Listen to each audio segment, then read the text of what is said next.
Okay, so I'm just scanning here, and if you look at that contour map, you know, there's an underwater point that sticks out. And it's simple to just drive over it. Got my graph set at 90 feet on each side of the boat. And so many times on our lakes here, if you scan these underwater points that stick out, there's gonna be some good stuff on there. Now the fish don't always use it, but at least you know the layout of it and mark it, and you have it to spot check basically every time you come to the lake. You know, if the fish are using rock and you have the rocks marked like this, you're good to go. You can jump spots real quick here. And sometimes the key little spots can be out on the very end. So here there's a little knob sticking out. And if you see that red line right there, that's a path I made in Google Earth from prior recordings. And that outlines the main rock edge. You can see I'm got the line on my right side, and it's there. That's the power of putting these recordings into your computer and using different programs. And I use Reef Master, but I can trace those lines out and put them back on my graph. So I'm not wasting any time, 100% efficiency. If I know there's rocks there because of my pass, instead of scanning 90 feet, I might want to shrink that down to give me a bigger image, and then we have a better chance of seeing if there's fish holding on that spot. So I'm just gonna put it down to 70 feet. And we're gonna roll right into this patch on my right side.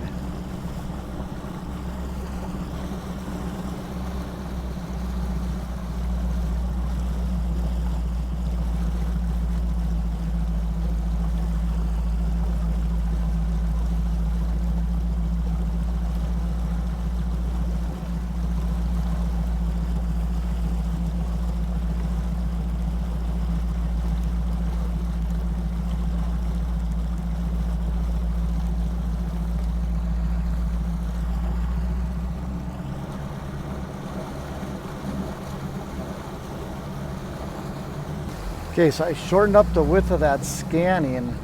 We're gonna go over this rock knob, see what kind of picture we get.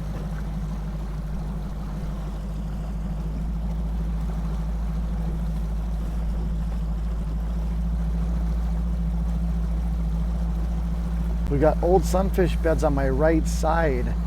They are not divoted out, so I know they're not being used recently.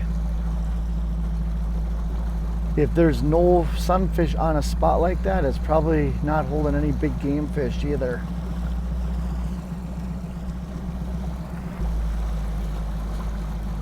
Okay, so the key right here is there's some weed strands sticking up, and there are minnows, bait fish all over. You can see underneath my boat on each side and the water column. Sunfish beds, rocks. That is definitely a spot that is active right now and holding fish.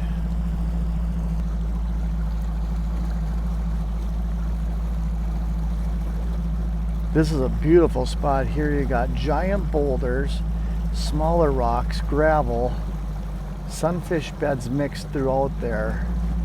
And it drops off into deeper water, and some of those rocks taper out to that deeper edge. That is definitely a spot that is going to hold fish.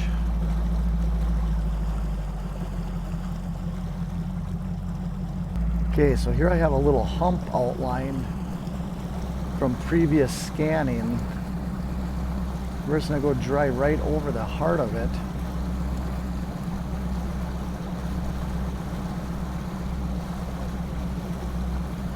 There you can see that soft bottom, hard bottom transition.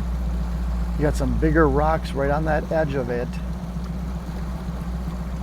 And then this higher spot, a couple big boulders and some weeds coming up. At some point here in the summer, that's going to hold some fish. Okay, I stopped talking at 8:28.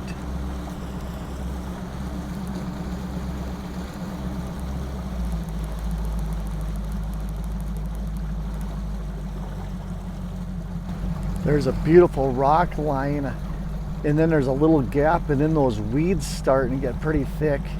And then look at that, on my left side, there's a hidden boulder in the weed growth. And now again, we get off of those weeds and there's a nice rock edge. That is a sneaky boulder right there, and definitely something that's gonna hold fish because the weeds don't grow around it. And also that rock transition right there, it's not big, so you can pull up to that and fish that spot really fast. Oh, and as we come up to this spot, look at those, are cupped out bluegill beds. Those are active, and it's right off the tip of the weeds with some big rocks. You could put a limit of nice eating fish in the boat real quick on a spot like that. There's a soft transition into that hard bottom, a strip of rock, and then bluegill beds, and then it changes back to a soft bottom again. Nice, easy little strip that doesn't take long to fish, and it's gonna hold fish. Thanks for joining me, and hopefully you gained a few tips for the next time you're out scanning a lake. I guarantee if you put the time in, it's gonna pay off. If you like the content, please hit that subscribe and like button and help me out.